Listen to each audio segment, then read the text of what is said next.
In the early hours of a quiet New York morning, when the city's heartbeat slows but never fully sleeps, there's a haunting presence that lingers in the shadows, an echo of a man long gone, yet never forgotten. His name surfaces in whispered conversations, in academic debates, in crime documentaries, in the footnotes of FBI files, and in the mythology of American power. Charles Lucky Luciano. A name that somehow feels both historical and disturbingly present. His story did not end with his exile from the United States, nor with his lonely death decades later. Instead, his influence seeped into the foundations of modern organized crime, into the structures of government policy, and into the psychology of American culture itself. To understand Luciano is to understand the birth of a new criminal era, one that merged business principles with brutality, diplomacy with deception, and modern ambition with ancient codes. This introduction invites viewers into a world where violence wore a suit, where loyalty was currency, and where the line between crime and legitimate power blurred until it almost disappeared. The purpose of this opening is not simply to recount the life of a mobster, but to confront the unsettling truth that the United States, for all its ideals, was shaped in part by men who operated in the dark, manipulating cities, politicians, unions, and even wartime strategies. Luciano, more than any of his contemporaries, symbolizes that shift. His legacy haunts America precisely because he represents a version of power that is both terrifying and undeniably effective. To understand why America still whispers his name, we must first step back into the world he helped transform. A world where the immigrant experience collided with poverty and prejudice. A world where the city's underbelly was more influential than its polished institutions. Luciano was not merely a product of these forces, he was their re-engineer. He saw opportunity where others saw chaos. He saw business where others saw violence. And he saw a future where crime operated like a corporation, not a family feud. As the camera moves through dimly lit alleys, cramped tenement apartments, dance halls thick with cigarette smoke, and backroom deals sealed with blood, the viewer is invited to feel the atmosphere that forged him. Luciano's rise did not occur by accident. He navigated a world where survival meant adapting faster than your enemies, trusting less than your allies, and understanding the psychology of fear more deeply than the police ever could. He was not just a gangster, he was a strategist, a visionary, and, to some, a monster. The introduction also sets the emotional resonance of the documentary, an exploration not only of what Luciano did but why he did it, and why his methods endured. In Luciano's worldview, power was not inherited or granted, it was taken, piece by piece, through a careful balance of charm and violence. He crafted an empire not with tradition, but with innovation. He made the Mafia modern. He turned scattered gangs into a nationwide syndicate.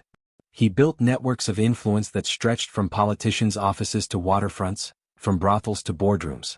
When we fast forward through decades of criminal history, from the Five Families to international drug pipelines, the fingerprints of Lucky Luciano appear again and again.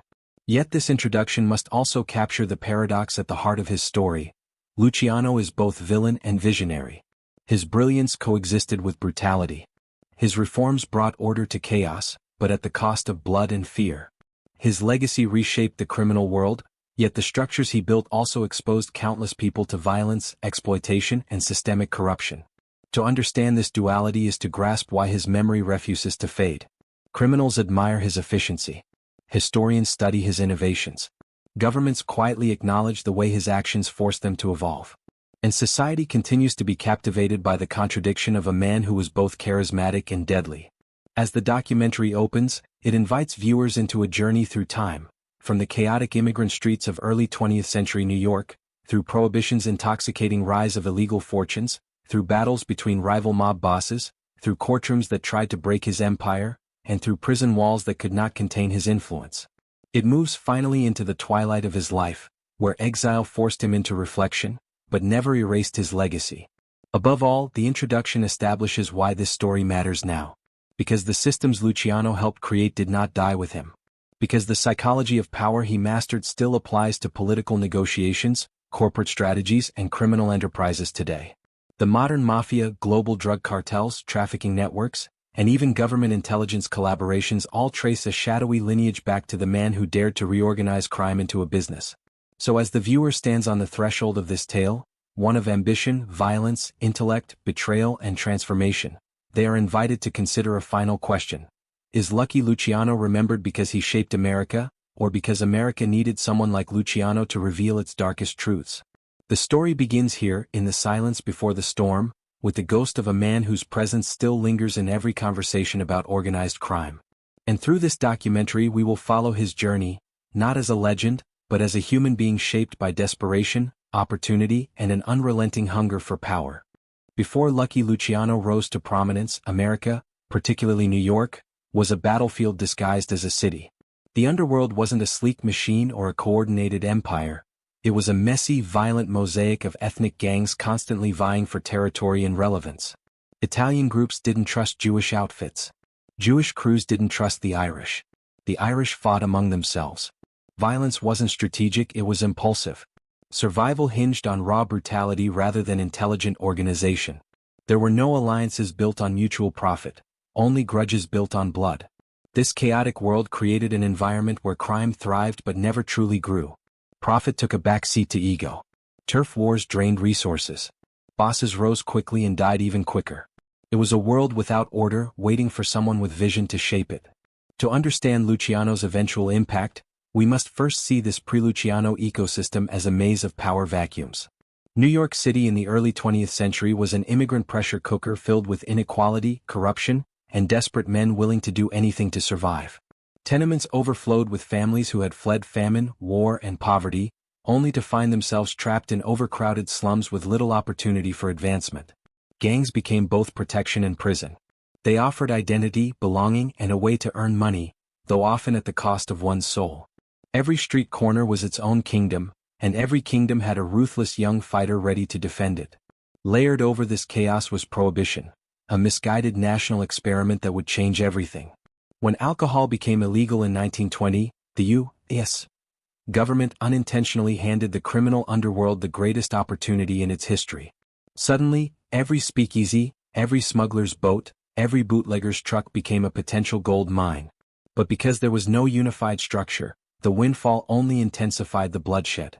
Rival gangs fought endlessly over supply routes, hidden warehouses, and distribution networks. This era of lawlessness was both explosive and unstable. Money flowed like water, but no one knew how to channel it properly. It was a criminal gold rush with no architects, only warriors. Meanwhile, corruption simmered at every level of society. Police officers took bribes or looked the other way. Politicians aligned themselves with the highest bidder. Judges were quietly influenced in backroom deals. The government tried to enforce prohibition, yet often relied on informants who were just as corrupt as the criminals they exposed. In many ways, the line between legal authority and organized crime was thin, blurred by shared interests, shared money, and shared enemies. This murky world of half-truths created space for ambitious men to manipulate the system. But it lacked someone bold enough to unite the fragments into a single enterprise. Italian Mafia clans, then called Mustache Pete's, were particularly resistant to change. They operated based on old-world Sicilian traditions, clinging tightly to heritage, rituals, and a belief that leadership should be awarded by age, not competence. These elders distrusted innovation and despised anyone who challenged their outdated methods. Their vision was narrow, rooted in Sicilian vendettas rather than American opportunity. Their inflexibility created frustration among younger Italian gangsters, men who saw the enormous potential of modern crime but were trapped under the authority of dusty traditions. Jewish and Irish gangs, though more adaptive, also lacked cohesion. They were entrepreneurial but disorganized, fierce but inconsistent. Their operations relied on personality rather than structure. A powerful boss could create a thriving venture, but when he fell, whether by bullet, betrayal, or prison, the empire fell with him. Nothing lasted. Nothing scaled. Crime could be profitable, but it couldn't yet become sustainable. Into this explosive environment came the first whispers of organization. A few young, ambitious figures, men like Johnny Torrio and Arnold Rothstein, began experimenting with business-oriented approaches to crime. They saw bootlegging not as a violent hustle but as a commercial empire waiting to be built. But even their innovations had limitations. Without a unified structure, even the smartest men could only influence their immediate territories. What America needed was someone who could bridge cultural divides, modernize archaic traditions, enforce peace among rivals, and turn scattered gangs into a functioning system. If the criminal world before Luciano was a storm, then he was the calm at its center, not because he brought peace but because he brought order. But before his rise, that storm raged without direction. The Mafia was fractured into numerous families that operated independently and often violently against each other. Leadership was contested not through election or succession planning, but through ambushes, assassinations, and betrayals. The streets ran red with blood and no one questioned this cycle. It was simply how things were done. This era lacked the very thing Luciano would later obsess over: efficiency. Crime was profitable but wasteful. Power was abundant but unstable. Gangs made money but squandered it on endless wars and petty rivalries. No one had yet realized that the future of crime required cooperation, strategy, and corporate-style management. It required someone who could see beyond the neighborhood, beyond the ethnic divide, beyond the old codes of honor. It required someone who could see America not as a battleground but as a marketplace. And that someone was not yet on the throne. This section sets the stage for the world Luciano would one day dominate. A world shaped by poverty, violence, corruption, and opportunity. A world on the verge of transformation, waiting for a leader ruthless enough to command respect and visionary enough to reorganize the chaos. Before Luciano, crime was a fragmented ecosystem driven by emotion, tradition, and instinct. After Luciano, it would become an industry. His arrival would turn the underworld from a violent playground into a disciplined syndicate. But before his rise, America was a puzzle missing its architect. And the criminal world was primed for a revolution it didn't yet know it needed. Salvatore Lucania was not born a kingpin. He was born into hardship. In 1897, in the Sicilian town of Lerquera, he entered a world shaped by poverty, superstition, and a rigid social hierarchy that offered little room for advancement. His family, like countless others, saw America as a promised land, a place where hard work could turn into opportunity. But when they settled in New York's Lower East Side, the Lucanias discovered that the American dream looked very different from the postcards. Tenements were overcrowded, diseases spread quickly, and survival required a toughness that no child should have to learn. This was the crucible that formed the boy who would one day become Lucky Luciano. As a young immigrant, Luciano was immediately thrust into a cultural collision. Italian, Jewish, Irish, and Eastern European communities fought for space and survival. The streets were noisy with rivalries, languages, and desperate hope. Children grew up quickly here. Adults worked long hours for little pay, and kids like Salvatore often had to provide for their families by any means necessary. The schools were underfunded. The factories were dangerous. And the streets, though violent, taught lessons that were more practical than anything found in a classroom.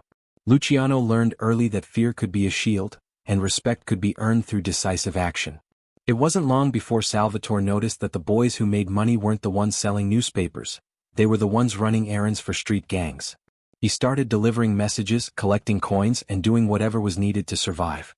His instincts sharpened quickly. He understood people, what frightened them, what motivated them, and how loyalty worked when survival was on the line. Even as a kid, he had a charisma that drew others toward him. He wasn't the strongest fighter, but he understood strategy. He wasn't the loudest, but he knew when to speak and when to stay silent. These traits would later define his criminal genius. By his early teens, Luciano began shaping his identity through both necessity and ambition. He formed a small gang of boys who controlled parts of the Lower East Side's protection rackets. They offered safety to younger kids in exchange for nickels, a primitive but effective business model. It was during this time he first crossed paths with two boys who would one day become crucial allies, Meyer Lansky and Benjamin Bugsy Siegel. Their initial interactions were almost accidental, the kind of run-ins kids have in crowded neighborhoods. But even then there was a sense that these young men were different, more ambitious, more thoughtful, more dangerous. Luciano's early years were filled with contradictions. He was both feared and liked. He committed petty crimes, yet he saw his actions as part of a survival mechanism. His family wanted him to choose honest work, but the world around him rewarded cunning more than morality. He discovered drugs, learned the rhythms of gambling dens, and watched adults negotiate deals that mixed violence with diplomacy. Everything became a lesson. Every beating, every theft, every risk taught him how to evaluate danger, how to read intentions, and how to anticipate betrayal long before it arrived. But the defining moment of Luciano's youth came when he was kidnapped and beaten nearly to death by rival gang members. They left him for dead on the side of the road. The experience changed him. Physically, it left scars. Emotionally, it strengthened his resolve. Many men would have backed away from crime after such trauma. Luciano stepped deeper into its core. He realized that strength alone wouldn't save him, strategy would. If he wanted true power, he needed to rise above street-level violence. He needed to think like a leader, not a fighter. His kidnapping also earned him a strange kind of respect. Word spread that he had survived a beating that would have killed most men. People began calling him Lucky, initially as a joke, then as a recognition of something more profound: his uncanny ability to escape death, navigate danger, and turn misfortune into opportunity. The nickname stuck, becoming inseparable from his identity. But behind the luck was calculation. Behind the charm was a growing ambition. Luciano was learning how to build influence not by brute force, but by understanding the psychology of power. As he grew older, Luciano began stepping out of juvenile crimes and into adult enterprises. He connected with established mobsters. He started running alcohol during the early years of Prohibition. He learned the systems behind brothels, gambling houses, and smuggling networks. He watched how bosses rose and fell. He noticed how the old Sicilian leaders clung to outdated customs that slowed progress and triggered unnecessary bloodshed. Luciano saw America as a place of opportunity, not tradition. He didn't want to inherit old grudges, he wanted to build something new. This period also marked the shaping of his worldview. Luciano embraced the idea that power came not from shouting orders, but from creating a system where others needed him. He began building alliances based not on ethnicity but on mutual benefit. This was revolutionary in a criminal culture that had long been segregated. His friendships with Lansky and Siegel, both Jewish, turned into partnerships that challenged decades of cultural boundaries. To Luciano, the only identity that mattered was power. The only color that mattered was green. The only loyalty that mattered was loyalty built on shared profit. By the age of 17 or 18, Luciano was no longer just another kid on the streets. He was a rising figure with the intelligence, connections, and determination to climb far higher.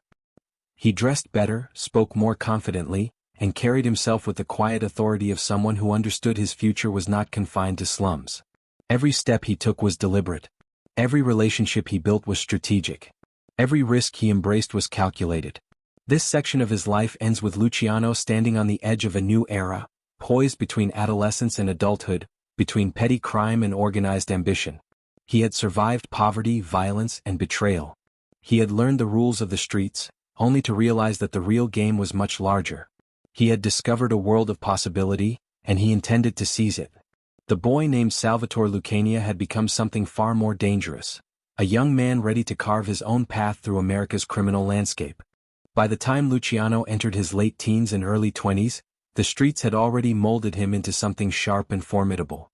He was no longer the immigrant boy fighting for scraps. He had grown into a strategist navigating a world where every decision could spark a war. The Lower East Side was more than just his home, it was his training ground, his battlefield, and his first empire. Every corner carried memories of fights survived, deals negotiated, and alliances built through necessity rather than luxury. This was the crucible that transformed him from a resourceful kid into a street warrior who understood the complexities of power long before he ever held real authority. The streets of New York were unforgiving. Rival gangs patrolled their territories with ferocity, each looking for signs of weakness in the others. Luciano learned early that strength wasn't only about how well you could throw a punch, it was about how well you could read people. He watched the body language of enemies, the nervous twitch of a potential traitor, and the silent codes exchanged between seasoned criminals. This observational talent made him dangerous. He could sense tension before it erupted, anticipate betrayal before the betrayal took form, and recognize opportunity before anyone else noticed its presence. His mind became a weapon far sharper than any blade he carried. During this period, Luciano began taking on bigger risks. He ventured into gambling dens run by older men who barely tolerated young hotshots. He placed bets not just to win money but to study the players, how they bluffed, how they lied, how they reacted under pressure. He learned the art of negotiation, the value of patience, and the importance of timing. Every game of cards, every dice roll, every whispered deal expanded his understanding of human behavior. He developed a calmness that unnerved others his age. When violence erupted, he didn't panic, he calculated. He didn't fight impulsively, he struck with intention. But despite his growing influence, Luciano wasn't invincible. One of the most defining moments of his early street career came when he was ambushed by a rival crew. They beat him with a savagery meant to send a message: stay in your place. The attackers left him battered, bloodied, and barely conscious.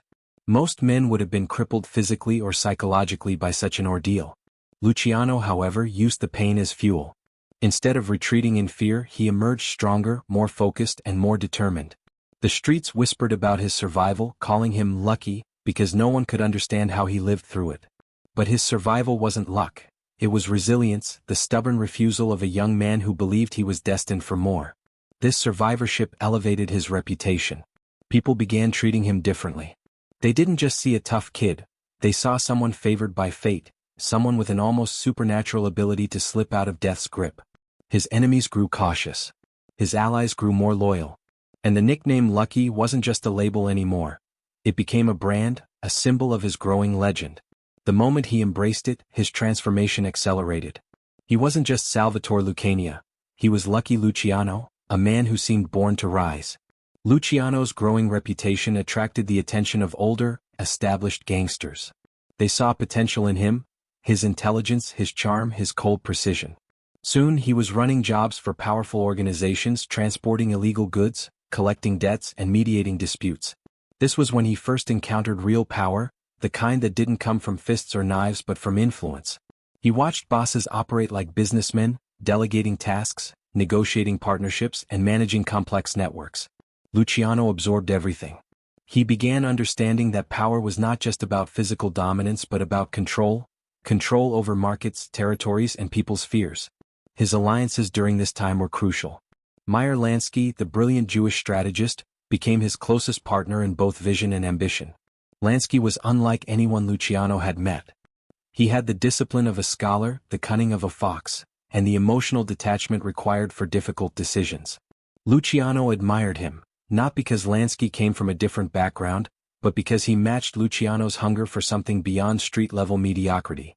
Their partnership, which began with simple cooperation, soon grew into one of the most influential alliances in criminal history. Bugsy Siegel, on the other hand, brought raw aggression and charisma. He was a fire to Lansky's ice, a daredevil who thrived on the thrill of violence but also possessed a charm that made people trust him even when they shouldn't. Luciano valued Siegel for his loyalty, but even more for his unpredictability. Siegel kept enemies off balance, while Luciano kept plans moving smoothly. Together with Lansky, they formed a trio of power, intelligence, and influence, a foundation that would eventually reshape the entire underworld landscape. Through these alliances, Luciano developed a deeper understanding of leadership. He recognized that loyalty was not purchased with money alone, but with respect. He treated his closest associates as equals rather than subordinates, creating a dynamic that contrasted with the rigid hierarchy of old Sicilian gangs. This earned him admiration from younger gangsters who felt suffocated by old-world traditions. Luciano was becoming the future, a symbol of evolution in a criminal world that desperately needed restructuring. As his influence grew, so did the complexity of his operations. He learned how to diversify income streams, how to negotiate territories, and how to defuse conflicts before they escalated into all-out wars. His mind worked like an architect's blueprint, mapping out possibilities and consequences with remarkable foresight. Even the violence he engaged in became more calculated. He no longer fought for pride or reputation. He fought for strategic benefit. Every move had purpose. Every alliance had intention. Every risk had reward. By the time he reached his early 20s, Luciano had outgrown the confines of street life. He still walked the same avenues, still operated in the same neighborhoods, but the scale of his ambitions had expanded far beyond the Lower East Side. He saw the old system collapsing under its own weight. He saw prohibition creating a vast, chaotic marketplace ripe for domination. And he saw himself not as a player in the game, but as a future architect of something far larger. This section closes with Luciano standing at the crossroads of his young life, no longer just a survivor but a visionary in the making. The streets had taught him everything they could: violence, loyalty, strategy, psychology. Now he was ready to step into a new realm of power, prepared to transform the very nature of organized crime. The crucible had done its work. The street warrior was becoming an empire builder. By the time Lucky Luciano entered his mid-20s, he had already earned a reputation as someone different from the typical mobsters of his era. He wasn't held back by archaic traditions, wasn't blinded by senseless pride, and wasn't satisfied with the disorganized chaos that defined the criminal world. While others fought over street corners, Luciano was thinking about entire cities. While rival bosses obsessed over blood feuds, he studied profit margins. He had begun to see the underworld the way a CEO might see a company, full of potential, full of inefficiencies, and desperately in need of restructuring. This vision would one day transform crime in America, but its origins began here, in the way he analyzed the weaknesses of the old system. The so-called mustache Petes, the older generation of Sicilian mobsters, frustrated him endlessly. They still believed leadership should be based on birthplace, age, and strict adherence to centuries-old customs. They valued tradition more than opportunity, controlled their soldiers through fear rather than loyalty, and refused to collaborate with anyone outside their heritage. This stubbornness enraged Luciano, not because he disrespected Sicilian culture, but because he saw how their mindset kept the Mafia trapped in a medieval mentality while America was rapidly modernizing. If the criminal world didn't evolve, it would either collapse under its own weight or be destroyed by the government's increasing attention.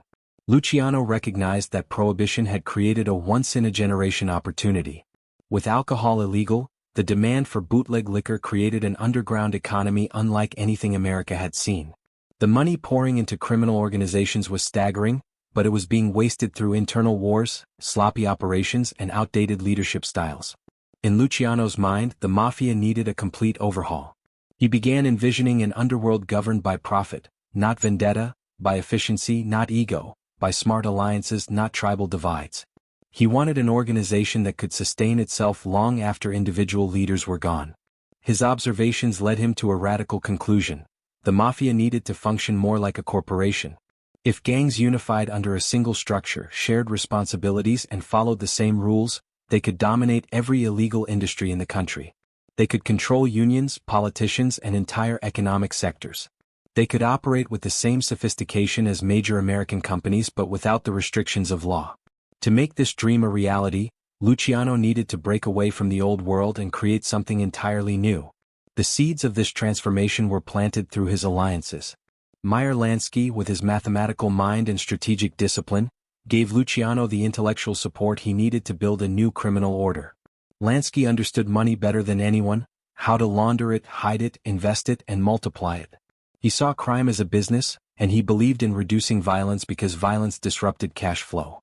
Luciano absorbed these lessons, realizing that stability was essential for growth. He wanted an empire built not on constant warfare, but on consistent profit. Bugsy Siegel, meanwhile, represented the boldness required to enforce new ideas. Siegel had no patience for the traditions of the mustache Petes. He embraced Luciano's vision and wasn't afraid to eliminate those who stood in the way. With Siegel's fire, Lansky's intellect, and Luciano's leadership, a new generation of organized crime began to take shape. They were young, ambitious, and liberated from the limitations of old-world thinking. They saw themselves not as criminals but as entrepreneurs. The first major test of Luciano's vision came during the Castellamarese War, a bloody conflict between rival mafia factions led by Joe Masuria and Salvatore Maranzano. This war embodied the very problem Luciano wanted to solve: senseless violence driven by stubborn bosses incapable of compromise. Luciano played both sides at first, studying their strategies and weaknesses. He realized that neither leader had the intelligence to run a unified crime syndicate. Both were stuck in the past. Both were obstacles to progress. And both needed to be removed for the new order to rise.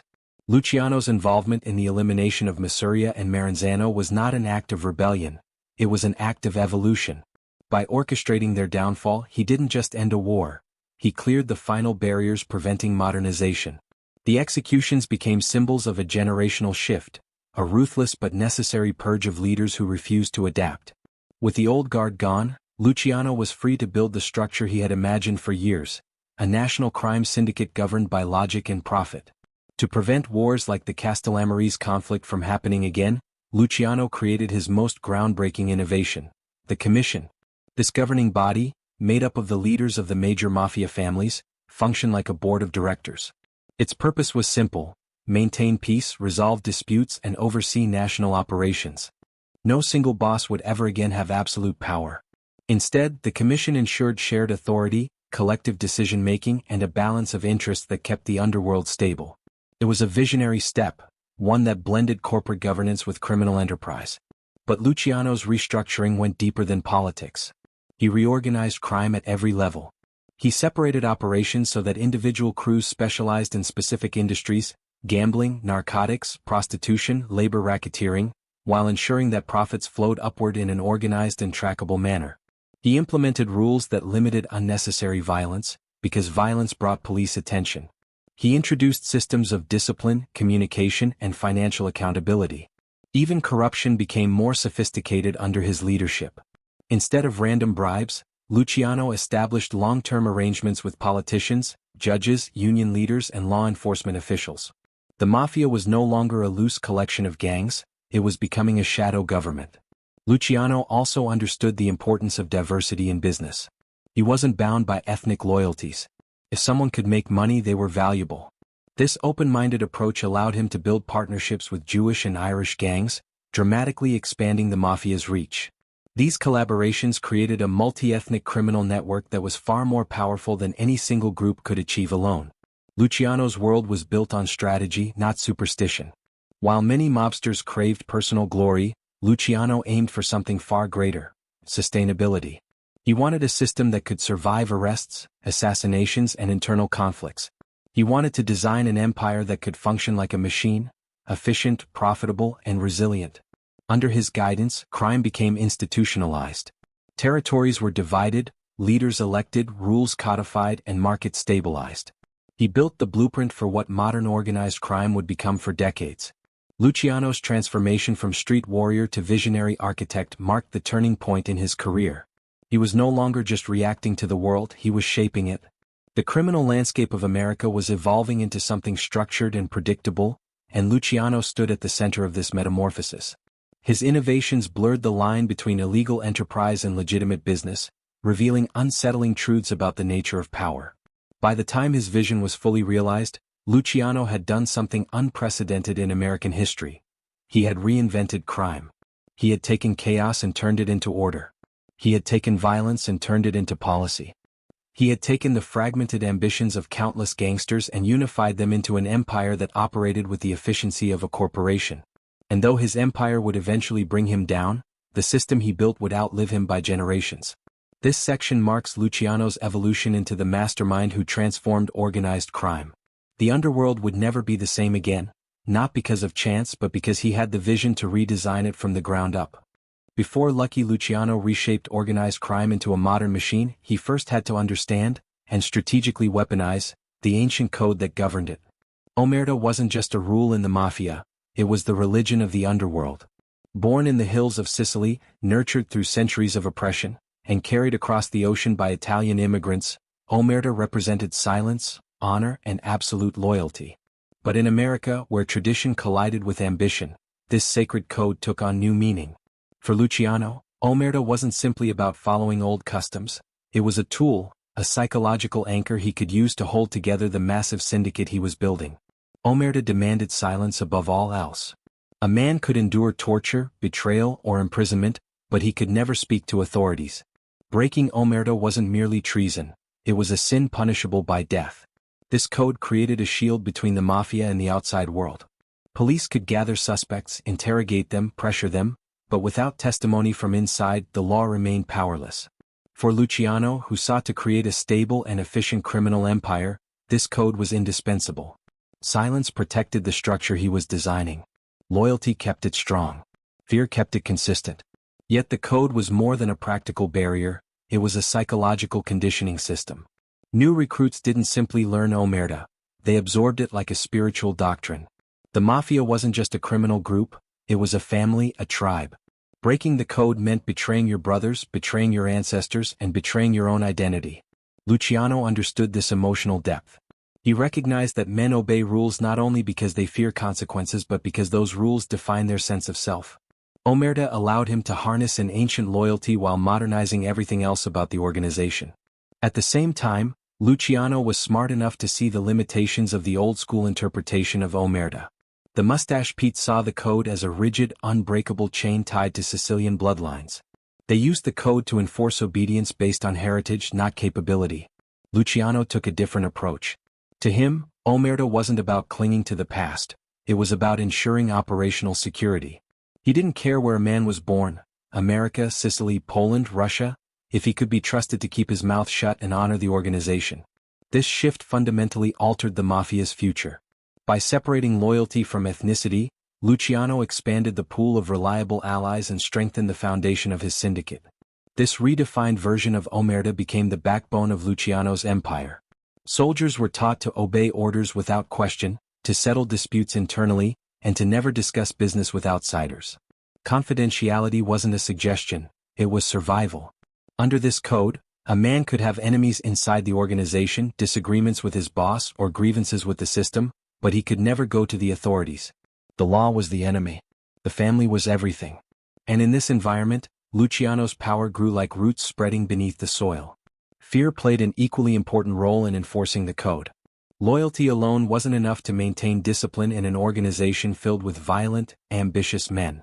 Luciano knew that punishment had to be swift, predictable, and absolute. Those who violated omerta were dealt with in ways that sent clear messages to others. This wasn't cruelty for cruelty's sake, it was a calculated necessity. Without fear, silence would crumble. Without consequences, loyalty would collapse. Yet Luciano also understood when mercy could serve him better than brutality. He wasn't a mindless tyrant. He was a strategist who manipulated reward and punishment to maintain balance within the organization. The code also shaped the inner psychology of Mafia members. It created a worldview where the government was seen as corrupt and hypocritical, while the crime family represented honor, justice, and brotherhood. Soldiers believed they were part of something noble, something bigger than themselves. This feeling of belonging forged deep emotional bonds that made betrayal unthinkable. Luciano nourished these beliefs, knowing that a man who felt valued and respected was far less likely to break the code. He crafted a culture where loyalty wasn't just expected, it was spiritually reinforced. Luciano also used omerta to manage conflicts. In the past, disputes between mafia families often led to violent wars that weakened everyone involved. Under Luciano's reformed system, omerta became a framework for internal negotiations. Issues were brought before the commission and resolved through discussion rather than bloodshed. This promoted stability and reduced unnecessary killings.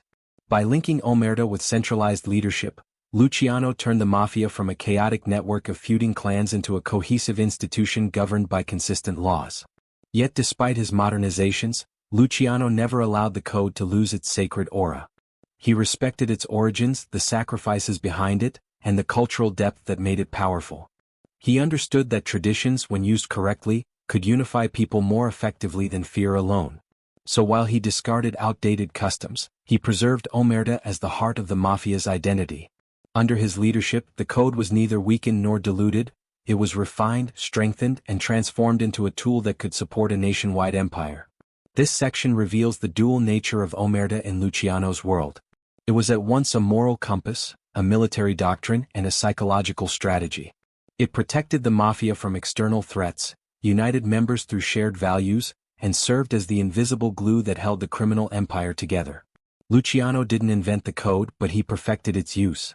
He recognized that power isn't just about force, it's about belief. And he built an empire on the belief that silence was sacred, loyalty was eternal, and betrayal was unforgivable. Under Luciano's leadership, omerta evolved from a Sicilian custom into a sophisticated system of discipline that ensured the mafia's survival long after his reign ended. It became one of the most enduring elements of his legacy, a shadow of ancient tradition woven seamlessly into the modern criminal world he helped create. And though the man himself would eventually face betrayal, imprisonment, and exile, the code he reinforced remains one of the most defining features of organized crime to this day. As Luciano's vision for a modern criminal empire took shape, he turned his focus toward the industries that could generate the most consistent, scalable, and lucrative profits. He wasn't interested in petty crimes or small-time rackets. He wanted industries that could be streamlined and expanded like corporate divisions.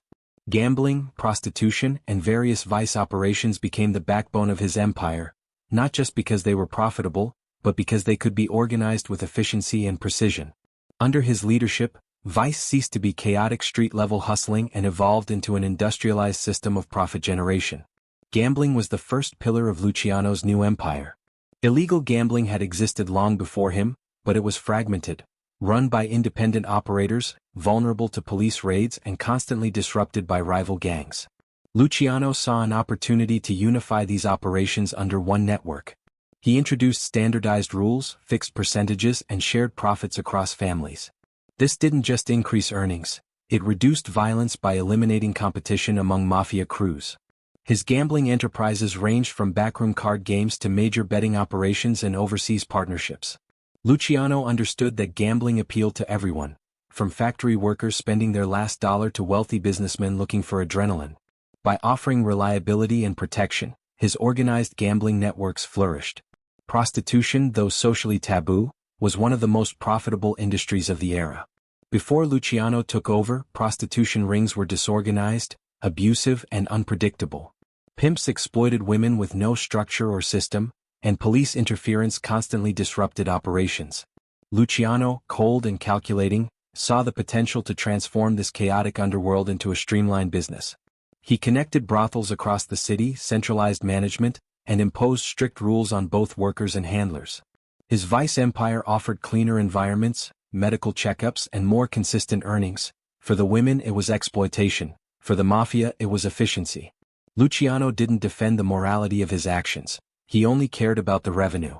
And under his reforms that revenue grew into millions annually. One of his most innovative moves in the vice industry was integrating multiple illegal services into shared infrastructure. A gambling den might double as a brothel, and a brothel might act as a front for racketeering.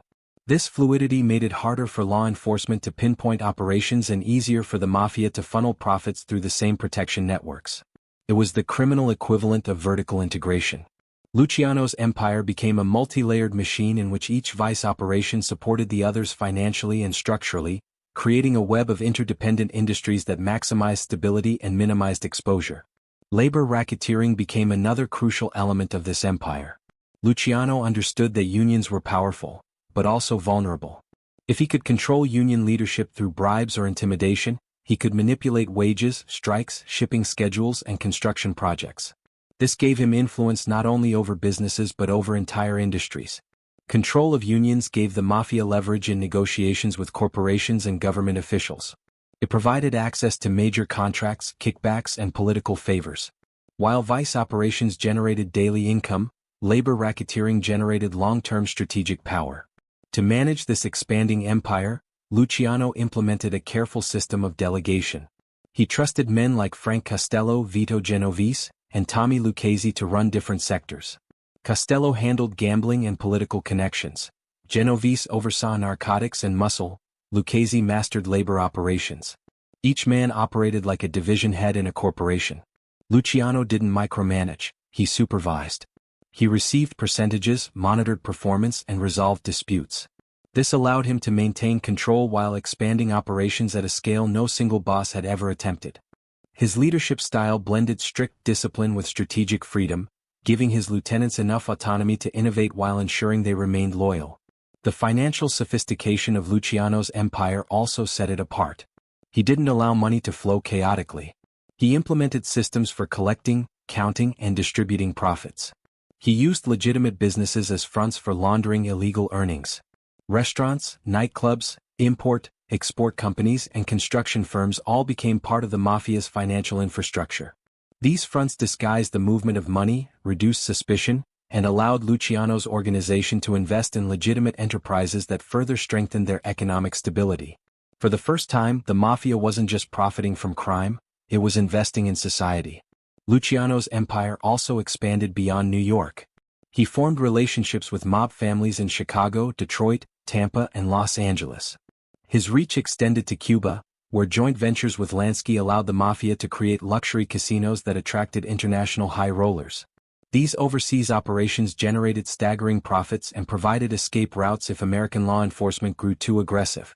Luciano envisioned a network of criminal enterprises interconnected across states and countries, an empire without borders. And he came closer to achieving this than anyone before or after him. Yet the true genius of Luciano's empire wasn't just its scale, it was its stability. He eliminated unnecessary violence, standardized operations, and created rules that promoted collaboration instead of rivalry. By dividing territories fairly and allowing each family to profit without interference, he reduced the bloodshed that had plagued previous generations. This stability created an environment where illegal industries could grow without constant disruption. Luciano realized that the less violence there was, the more profit everyone made. This approach didn't just elevate him, it uplifted the entire underworld. But Luciano was not blinded by ambition. He knew that power created enemies, and that success drew attention from law enforcement. So he established political connections, bribed officials, and secured alliances with influential businessmen. These relationships gave his empire a protective shield. Police raids became less frequent, investigations slowed, and politicians who benefited from Mafia funding quietly ensured that Luciano's operations remained undisturbed. His empire thrived not because it was invisible but because it was protected. Despite his innovations, Luciano's empire wasn't without consequences. While he brought order to the underworld, he also expanded the reach of exploitation. Thousands of women were pulled into prostitution rings. Addicts were targeted as narcotics distribution grew. Workers were manipulated through union control. His empire was efficient, but its efficiency was built on human suffering. Luciano didn't deny this reality. To him, crime was business and business demanded ruthless decisions. By industrializing vice, Luciano created a model of organized crime that would influence generations. From Las Vegas casinos to global drug networks, his blueprint can be seen even now. He demonstrated that crime could be scalable, coordinated, and internationally connected. He proved that violence wasn't the path to power, strategy was. And he revealed that the most dangerous criminals aren't the ones who pull triggers, but the ones who understand systems. This section marks the point where Luciano's empire reached its peak, powerful, profitable, and meticulously structured. But as history shows, every empire invites opposition, and every rise foreshadows a fall. As Luciano's empire grew stronger, so too did the network of relationships that sustained it. Alliances, friendships, rivalries, and betrayals formed the invisible architecture of the underworld. These bonds were often stronger than blood, yet more fragile than glass. Luciano understood that power was never held alone. It depended on who stood beside you, who stood behind you, and who stood quietly waiting for their moment to strike. In the world he operated in, every handshake carried tension, every smile concealed a calculation, and every ally had the potential to become a deadly enemy. At the center of his circle were two men who would become legendary in their own right, Meyer Lansky and Bugsy Siegel. Lansky, the quiet mastermind, was Luciano's strategic counterpart. Their partnership transcended ethnicity, tradition, and the prejudices that had divided gangs for decades. Luciano saw Lansky not as a Jewish outsider, but as a man whose intellect and self-control matched his own. Their bond was powerful because it was rooted in shared ambition rather than heritage. They both sought order, profit, and stability in a world addicted to violence. Bugsy Siegel, meanwhile, added a different energy to Luciano's circle. He was charming, reckless, fearless, a man whose intensity could ignite fear in enemies and admiration among allies. Siegel thrived in chaos, whereas Luciano thrived on structure. Yet somehow the two balanced each other. Siegel's raw aggression complemented Luciano's calculated restraint. When Luciano needed force, Siegel was his hammer. When he needed diplomacy, Lansky was his pen. Together, they formed an alliance that held enormous influence over the criminal ecosystem. Outside this inner circle, Luciano cultivated relationships with emerging leaders of various mafia families. Frank Costello, with his political genius, became Luciano's link to the upper echelons of government and society. Costello knew how to speak the language of senators and judges, making him invaluable in negotiations and bribery networks. Vito Genovese, on the other hand, was ambitious and ruthless, sometimes too ruthless. Luciano recognized his potential but distrusted his hunger for power. Their relationship was tense, rooted in necessity rather than loyalty. Genovese admired Luciano's authority but resented living in his shadow. Tommy Lucchese, Carlo Gambino, and Joe Bonanno were other key figures in the evolving landscape of the Mafia. Each possessed unique strengths, and Luciano understood how to use them effectively. Lucchese excelled in labor racketeering, Gambino quietly built influence through patience and subtlety, and Bonanno brought organizational discipline. Luciano's brilliance lay in his ability to unify these personalities without allowing their differences to spark unnecessary conflict. He didn't try to control them, he guided them, nudging them toward common goals. But cooperation in the underworld was never guaranteed. Even as Luciano built powerful alliances, he also confronted formidable foes. Some were remnants of the old Sicilian Guard, bitter about the new direction he imposed. Others were ambitious young gangsters eager to overthrow him. One of the most unpredictable threats came from Dutch Schultz, the volatile bootlegger whose erratic behavior threatened the entire syndicate. Schultz's plan to assassinate Thomas Dewey, a rising prosecutor, put the Mafia at risk. Luciano knew killing a public official would provoke a crackdown that could cripple the underworld. Against his better wishes, Luciano made a decision that revealed his commitment to order. He allowed the syndicate to approve Schultz's elimination. This wasn't personal, it was strategic. Schultz had become a liability, and liabilities had no place in Luciano's empire. This event revealed an important truth about Luciano's leadership.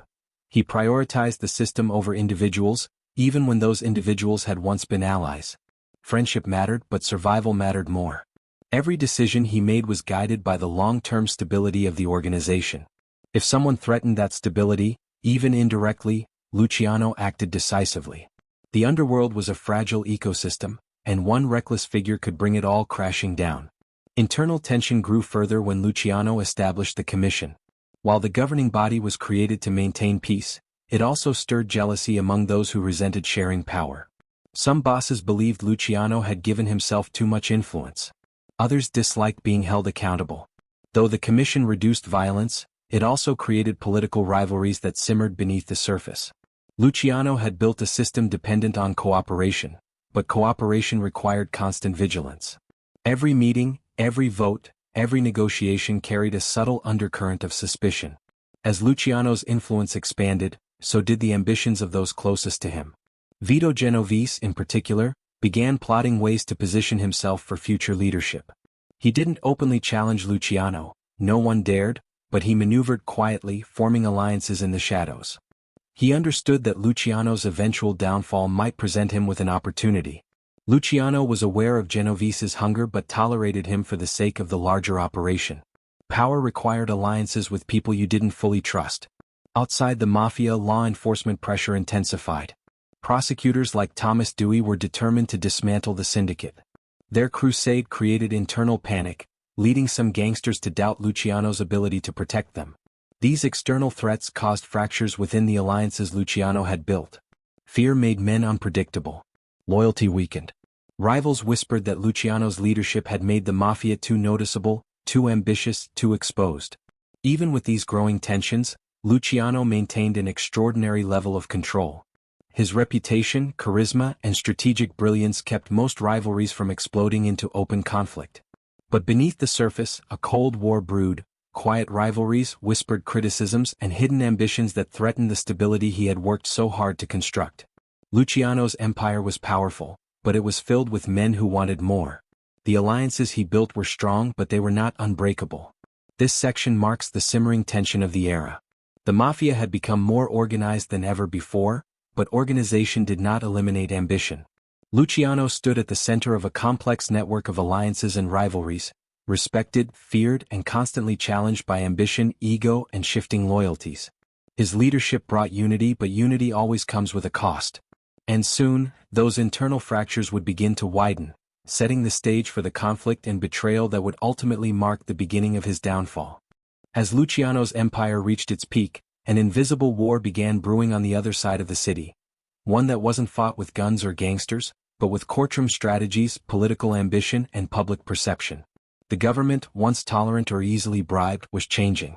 Reformers were rising in public office, newspapers were growing bolder, and the American people were becoming increasingly aware of the underworld's influence. What had once been tolerated as street business was slowly being painted as a national threat.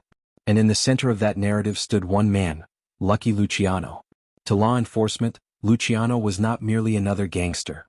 He was the architect of a criminal empire so vast, so organized, and so profitable that it challenged the very authority of the state. He represented a new kind of criminal, one who thought like a businessman, moved like a politician, and ruled like a king. For prosecutors looking to build careers, he was the perfect target. Catching him would be a career-defining triumph. Failing would be a humiliation. The stakes were enormous, and the government was preparing to attack him on every front. The first signs of this hidden war emerged from the crackdown on prostitution rings in New York. Throughout the early 1930s, reform-minded politicians demanded action against vice. Not because they suddenly developed moral outrage, but because vice operations were easy targets. They were visible, scandalous, and perfect for grabbing headlines. District Attorney Thomas E. Dewey, an ambitious crusader with an eye on future political power, made cracking down on organized crime his mission. Dewey understood the power of public perception. If he could bring down the most powerful criminal in America, the public would see him as a hero. Luciano, unknowingly, had become Dewey's path to national fame. Dewey began assembling a team of investigators, accountants, and undercover agents. He didn't rely on the usual tactics of bribing informants or bribing witnesses. He focused instead on intelligence and meticulous research. He followed money trails. He studied patterns. He interviewed prostitutes and brothel owners, gradually piecing together the structure of Luciano's vice empire. It was a difficult task. Fear of mafia retaliation kept many potential witnesses silent. But Dewey's persistence paid off. Slowly, a narrative emerged that Luciano was the central coordinator of New York's prostitution operations. Luciano didn't initially take these investigations seriously. He had survived gang wars, assassination attempts, betrayals, and political crackdowns in the past. No prosecutor had ever succeeded in linking him directly to illegal operations. His structure was built precisely to prevent such connections. He stayed distant from the operations, delegated responsibilities, and relied on omerta to maintain silence. He operated behind layers of intermediaries so thick that he seemed untouchable. But Dewey was different. He wasn't trying to infiltrate Luciano's criminal world the old-fashioned way. He was using the law itself as a weapon. He framed Luciano not as a street criminal but as the ultimate leader of a massive conspiracy. Under new legal strategies, a man could be held responsible for crimes committed by those under his authority, even if he never personally handled the money or met the victims. This shift in strategy turned the Mafia's strength, its structured hierarchy, into its greatest vulnerability. Meanwhile, the media played a crucial role in escalating the hidden war. Newspapers published sensational headlines about brothels, bootlegging, and corruption. They portrayed Luciano as the mastermind behind a network of exploitation. Whether these stories were exaggerated or based on flimsy evidence didn't matter. What mattered was perception. The public was beginning to see him not as a mysterious gangster, but as a national menace. In an era hungry for heroes and villains, Luciano became the perfect antagonist. The government also began cooperating with federal agencies in ways that had not been done before. State investigators shared intelligence with federal prosecutors, treasury agents, and immigration authorities. Luciano faced pressure from multiple angles: financial audits, immigration scrutiny, vice crackdowns, and labor investigations.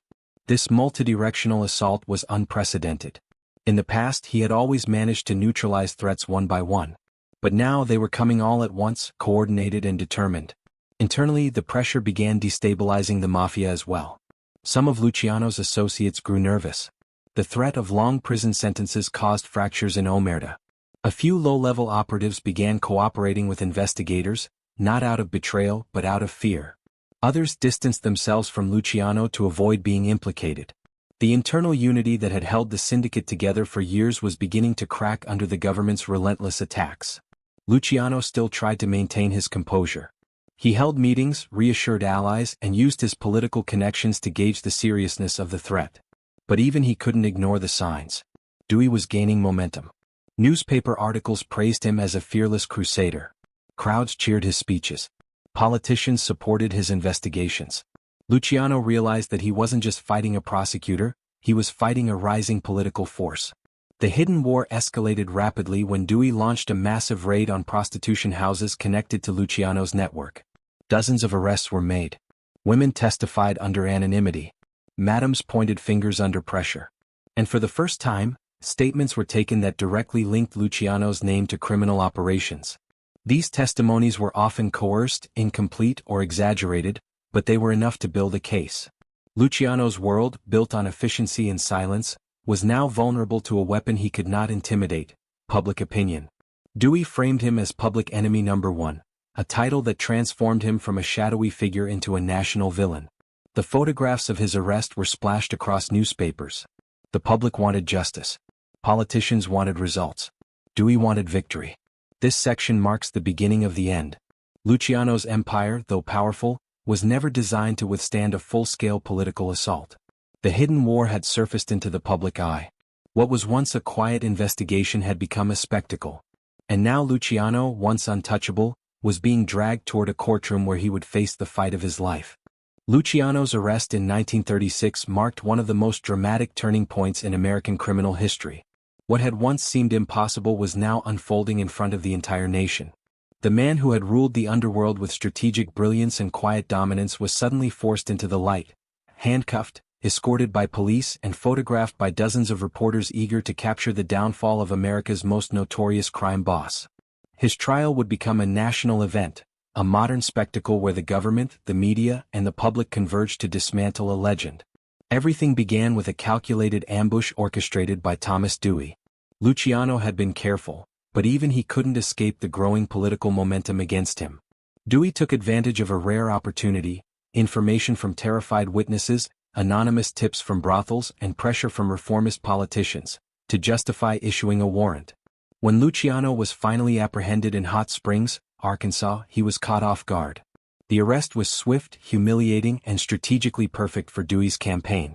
The message was clear: if Dewey could take down Lucky Luciano, no criminal was untouchable. The early days following his arrest were filled with media frenzy. Newspapers published sensational headlines calling Luciano the Vice King of New York. Stories sensationalized the prostitution rings, exaggerating his involvement and portraying him as a manipulative predator who orchestrated the suffering of women from behind luxurious hotel suites. The truth was more complex. Luciano had never personally managed the brothels, nor had he dealt directly with most of the people accusing him. But that didn't matter. In the court of public opinion, facts mattered less than narrative. And Dewey's narrative was powerful. Inside his prison cell, Luciano maintained a calm exterior. He refused to show fear, refused to lash out, refused to acknowledge the severity of the charges publicly. Instead, he relied on his instinct for control. He consulted with lawyers, reached out to allies, and tried to dissect Dewey's plan. But as he studied the evidence collected against him, Luciano noticed something unusual. The case wasn't built on physical proof, financial records, or intercepted messages. It was built on testimony from prostitutes, madams, and low-level operatives who faced long sentences unless they cooperated. This realization introduced a bitter truth: someone inside his network had betrayed him. Luciano had always understood that loyalty had limits. Fear could only do so much. Money could only buy silence for so long. The government had cornered several of his associates, offering deals in exchange for statements that tied Luciano to the prostitution network. Whether these testimonies were entirely truthful didn't matter. Dewey used them effectively to construct a narrative. The betrayal didn't surprise Luciano, but it angered him deeply. He had built an empire on the belief that Omerta would protect the organization. But now, under pressure, cracks had appeared. The trial began with extraordinary attention. Courtrooms overflowed with reporters, photographers, and curious onlookers. Every detail, from Luciano's tailored suits to his reserved expressions, was scrutinized.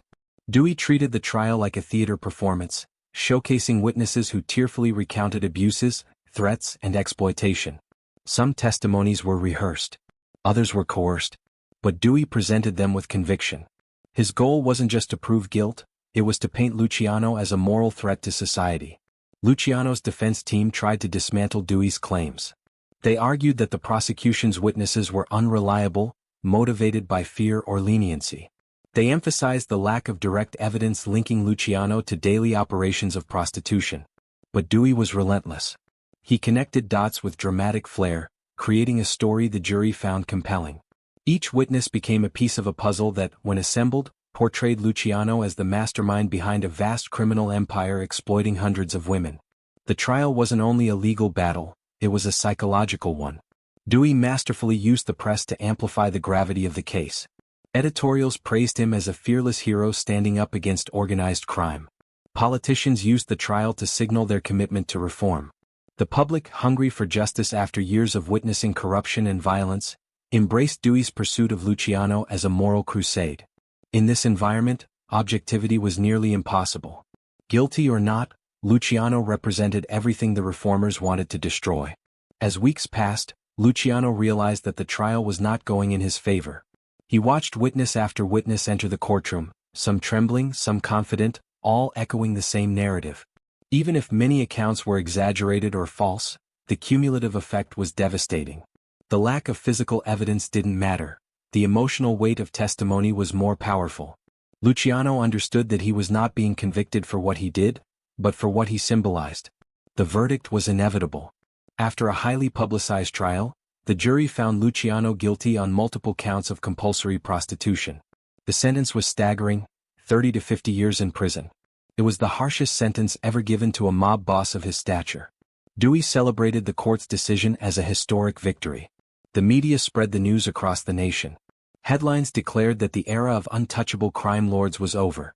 For Luciano, the moment was surreal. A man who had once controlled an empire now found himself powerless, sentenced to decades behind bars. Yet even in defeat he maintained dignity. He didn't beg. He didn't break. He didn't rage against the system. Instead, he accepted the verdict with a quiet resolve that unsettled even his enemies. He knew something they didn't: his story wasn't over. Behind prison walls, Luciano reflected on the trial and everything it represented. He acknowledged that his downfall wasn't entirely Dewey's doing. The seeds had been planted long before, in the rivalries he had suppressed, the enemies he had underestimated, the laws he believed he could outsmart, and the betrayals he never anticipated. The trial had simply exposed the fragility of power, the unpredictability of alliances, and the cost of being a visionary in a world that feared change. This section captures the dramatic fall of a man who once seemed invincible. The trial was not just a legal defeat, it was a public spectacle, a moral judgment, and a symbolic takedown of the empire Luciano had built. The world had turned against him, and for the first time he faced a future without control, influence, or freedom. The fall had begun, but his story was far from finished. Luciano's transfer to Clinton Correctional Facility, Dannemora, the infamous Siberia of New York, was designed to break him. The prison sat near the Canadian border, a grim fortress frozen by brutal winters and haunted by stories of men who entered strong and left broken. Guards believed no inmate, let alone a crime lord, could maintain influence in such harsh isolation. But they underestimated who they were dealing with. Lucky Luciano had built an empire on adaptability, intelligence, and psychological mastery. Prison did not end his reign, it merely relocated it. From the moment he arrived, Luciano assessed the environment with the same calculating eye he used on the streets. He studied the guards, the routines, the unspoken hierarchies among inmates. He observed who held favor, who inspired fear, who traded goods, and who controlled information. Prison was just another system, rigid on the surface, flexible underneath. And if there was a system, Luciano knew how to infiltrate it. Despite the state's attempt to isolate him, Luciano quickly gained privileges. Guards noticed he was respectful, intelligent, and unthreatening in demeanor. He didn't cause trouble. He didn't provoke fights. Instead, he won people over with charm and quiet confidence. His reputation outside the walls gave him an aura of dangerous respect, but his behavior inside made him seem approachable. Guards began doing him small favors. Inmates looked to him for advice. Luciano hadn't asked for power, it gravitated toward him. Gradually he rebuilt his network. Prison became a satellite office for the syndicate he once controlled. Visitors came under the guise of family or legal counsel, but they often carried coded messages. Friendly guards, sometimes bribed, sometimes simply eager to interact with a man of Luciano's charisma, allowed conversations that stretched longer than regulations permitted. Through these channels, Luciano advised the men still running operations on the outside. His voice guided decisions on gambling territories, union negotiations, and conflict resolution. Even behind steel bars, he remained a factor in national organized crime. One of the most significant aspects of his prison years was his partnership with the U.S. government. In 1942, World War II was raging, and the United States faced a terrifying problem.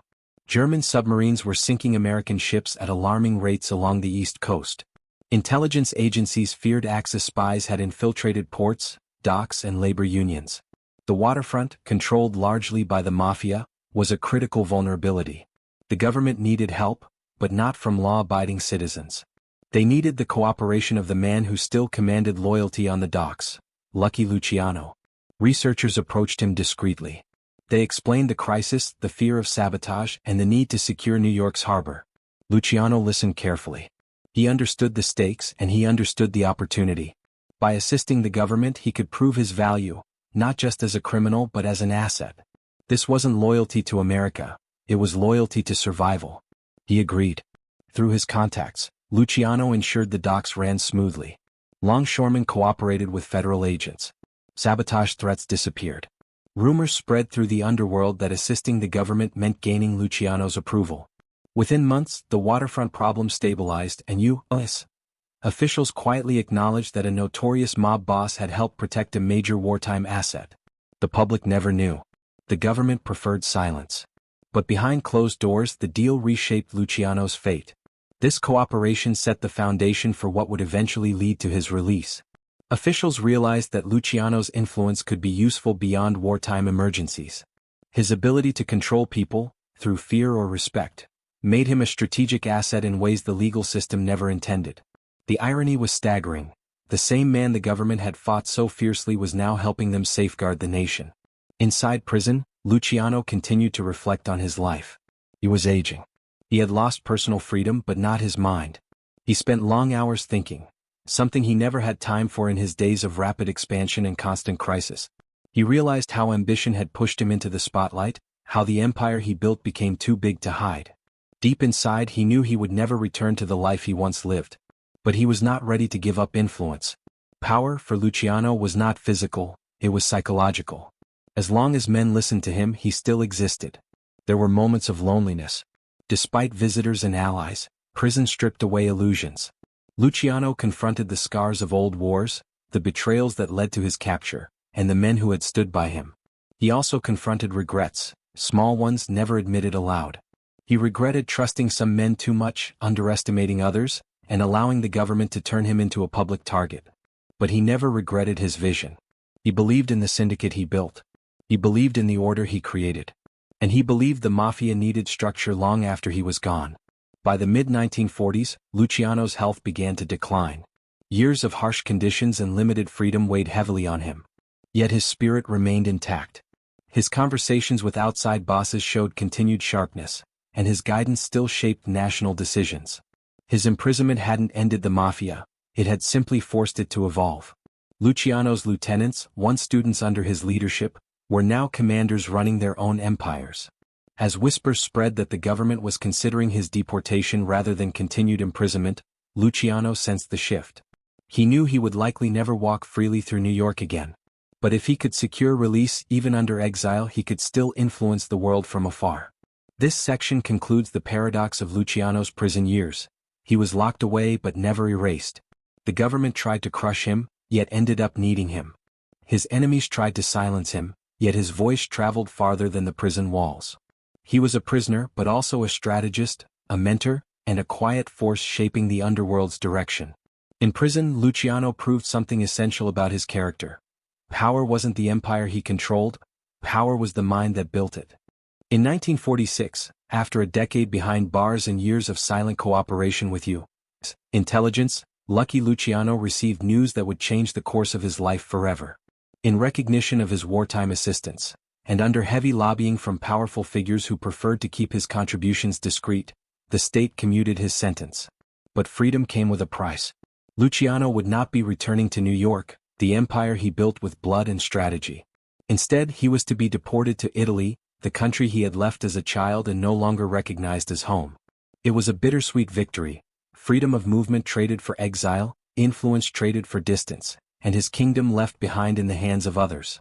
Luciano's departure from America was quiet but heavy with symbolism. The U.S. wanted him gone, but they didn't want the world to see the favor they had granted him. Reporters captured images of him boarding the ship, impeccably dressed despite years of imprisonment, carrying himself with the same quiet authority he had always possessed. Behind the composed exterior, however, Luciano felt the weight of loss. He had dreamed of reclaiming his place in New York, walking the streets he once ruled, resuming his leadership. But those dreams dissipated with the sound of the ship's whistle as it left the harbor. He was a king stripped from his kingdom, forced to rebuild his identity on foreign soil. Upon arriving in Italy, Luciano was treated with a mixture of awe and suspicion. Some saw him as a living legend, the Sicilian boy who conquered the American underworld. Others viewed him as a dangerous criminal whose presence threatened to stir trouble. Italian authorities placed him under strict surveillance in Naples, limiting his movements and requiring him to report regularly. Yet despite the restrictions, Luciano retained a sense of dignity and purpose. He was not a man who surrendered easily. Exile did not silence him, it merely forced him to operate differently. Luciano's attempts to re-establish influence were subtle at first. He hosted meetings in cafes and private residences, reconnecting with old Sicilian connections and communicating with American mobsters who still admired him. His guidance was often requested. Some sought his approval, others his wisdom, and still others simply wanted proximity to a man who had shaped the modern mafia. But the world had changed during his time in prison.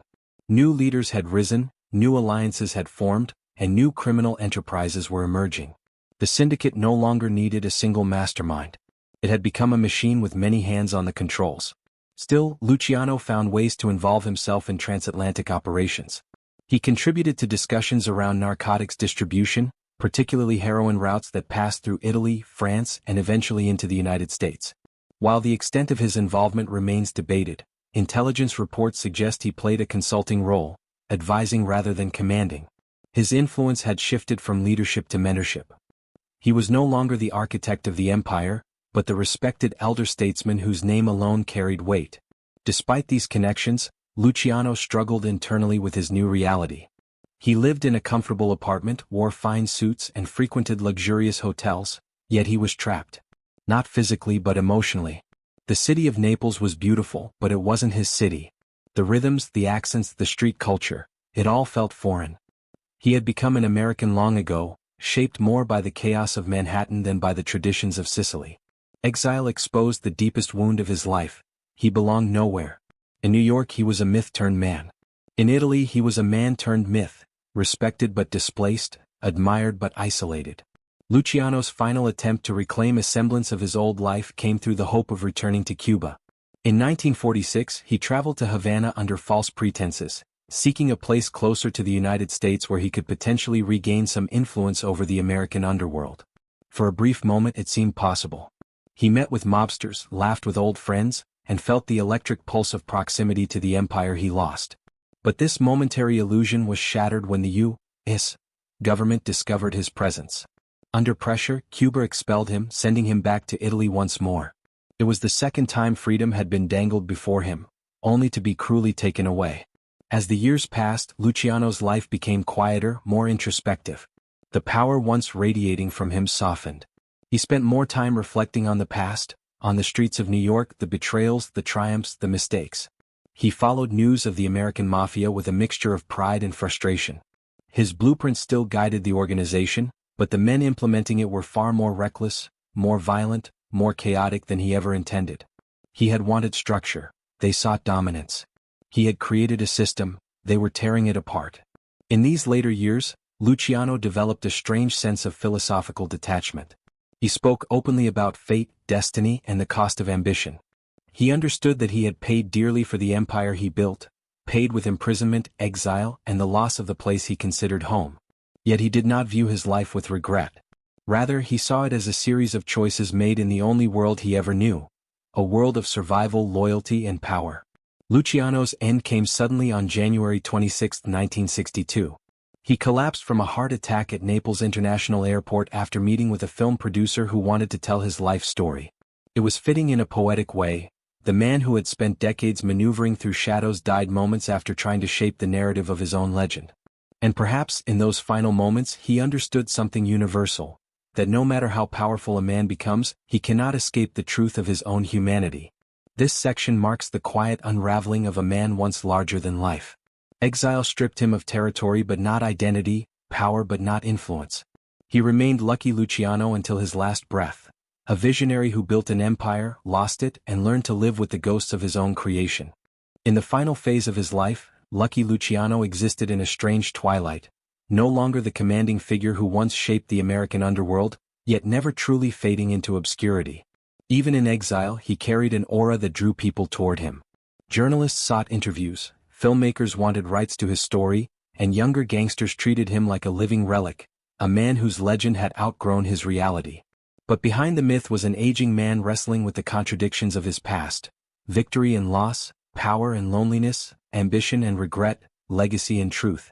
Luciano's days in Naples were quiet compared to the turbulent decades he spent in New York, but they were not empty. His mind remained sharp, and he continued to follow the movements of the American Mafia with a mixture of pride and concern. He watched as new bosses, Genovese, Gambino, Prophesy, Colombo, and others, vied for influence, expanding the criminal empire he once unified. Yet he also saw how greed and violence were tearing at the stability he had worked to create.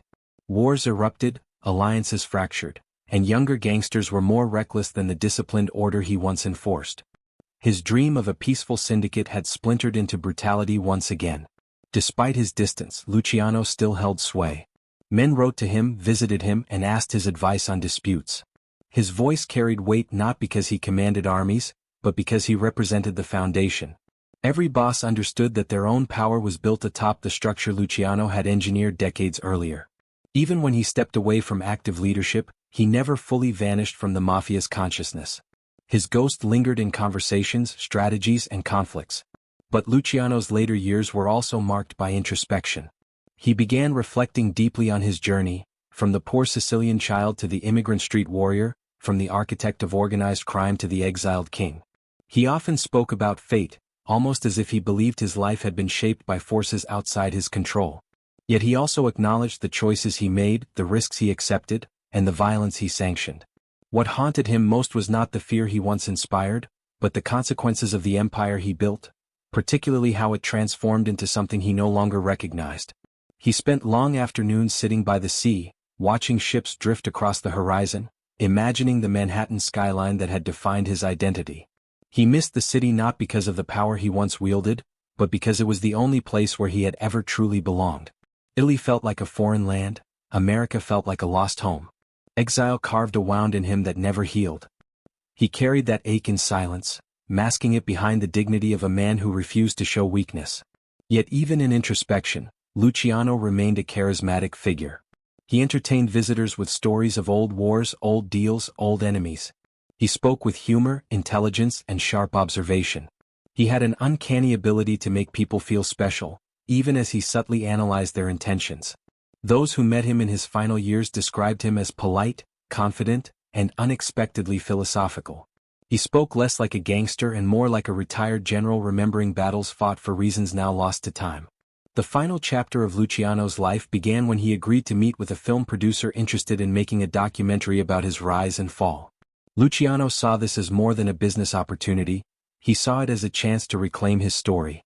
For decades, newspapers and prosecutors had painted him as a monster. Hollywood had portrayed him as either a cold-blooded villain or a romanticized hero. None of it reflected the complexity of who he believed he truly was. The documentary offered him the chance to shape his legacy, not through myth-making but through truth filtered by his own voice. On January 26, 1962, he arrived at Naples International Airport to meet the producer. He dressed with care, choosing a sharp suit that reflected the pride he still carried. Witnesses recalled that he looked energized, almost youthful, as if the prospect of telling his story reignited something inside him. After years of watching others define him, he was finally preparing to speak for himself. But fate had other plans. Moments after greeting the producer, Luciano collapsed. The heart that had survived wars, betrayals, imprisonment, and exile simply gave out. He died instantly, falling to the pavement as shocked bystanders rushed to his side. His death was quick, unceremonious, the opposite of the dramatic life he had lived. There were no gunshots, no enemies, no final battles. Just silence, and a man whose heartbeat had finally reached its limit. News of his death spread quickly. Across the world, newspapers printed front-page stories. Some described him as a criminal genius, others as a ruthless tyrant. Few understood the contradiction of the man behind the myth. In New York, old associates drank in his honor. Some mourned him. Others feared that his death would destabilize the delicate balance he helped create. In Italy, police quietly closed their surveillance files. And in the streets where he once walked as a poor immigrant boy, his name became legend. Luciano's body was eventually returned to the United States, ironically the country that had once expelled him. In death, he was granted what exile had denied him, a final return to the land that shaped him. He was buried in St. John's Cemetery in Queens, not far from the neighborhoods where his story began. This section captures the haunting irony of Luciano's final days. He had built an empire, lost it, influenced nations, and shaped the criminal world for generations. Yet he died not as a king but as a man preparing to tell his story. His myth lives on because it embodies the contradictions of power, its brilliance, its brutality, its cost. And in those contradictions, Lucky Luciano became not just a criminal figure, but a symbol of the dark and complicated relationship between ambition, identity, and destiny.